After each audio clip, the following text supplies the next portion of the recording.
জানো এখনো? কালকে উঠো সাপ, ওর বড্ডারও যে বিষ, ছোট্টারও সেই বিষ। বুঝেছেন কি অবস্থা? পাগল বিজয় সরকার কয়, আমার মুখ খুলইয়েন না ঠাকুর মশাই। আবার তুমি কথা বলছো আমার মুখে মুখে?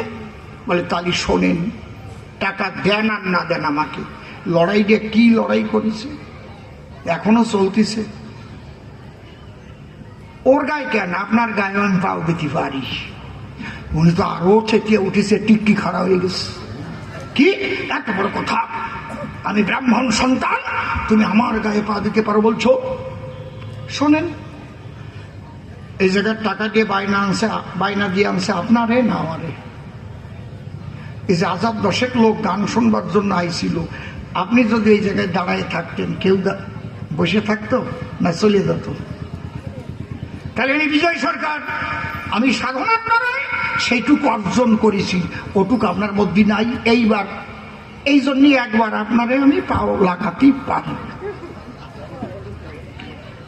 2 নম্বর হচ্ছে কি, আপনি যে জিনিসপত্র জানি এটা নিয়ে তন্তর মন্তর কন্টন, ওগুলো মুখস্থ আমার সব।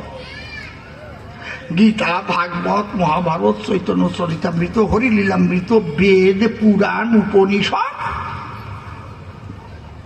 এগুলো তো আপনাদের গদ, ওইগুলো আমি বলে বেড়াই।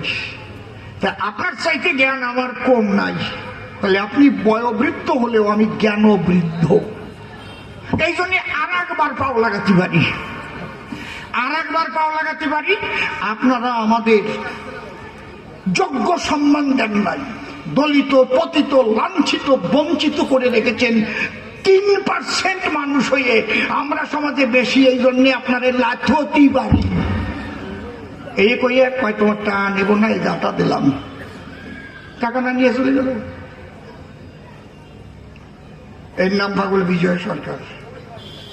এই কবিরা আজীবন এই ব্রাহ্মণ্যবাদের বিরুদ্ধে লড়াই করে আসছে। এখন তো আর তা নাই, সে ব্রাহ্মণ্যবাদ। ওই সুতোটার নাম যোগ্য সূত্র, যোগ্যতা অর্জন করে গলায় পড়তে হয়। ওই সুতোটা কয় গুণ থাকে? 9 গুণ। কি কি গুণ? সমদম তপশৌচ খান্তি রাজ্যবম এবচ জ্ঞান বিজ্ঞান মাস্তিকম ব্রহ্মকার্য স্বভাবজম। এই 9টা গুণ যদি সাধনার দ্বারায় কোন মুচির ছেলে অর্জন করে বসুধায়, তাহলে সে পইতে নেওয়ার অধিকারী হয়। নিলিও পারে, না নিলিও পারে। বিচরণ পাগল কোনোদিন নেয় নাই, কিন্তু মুখ দিয়ে আগুন জ্বালাইছিল। কি কইছি বুঝেছেন?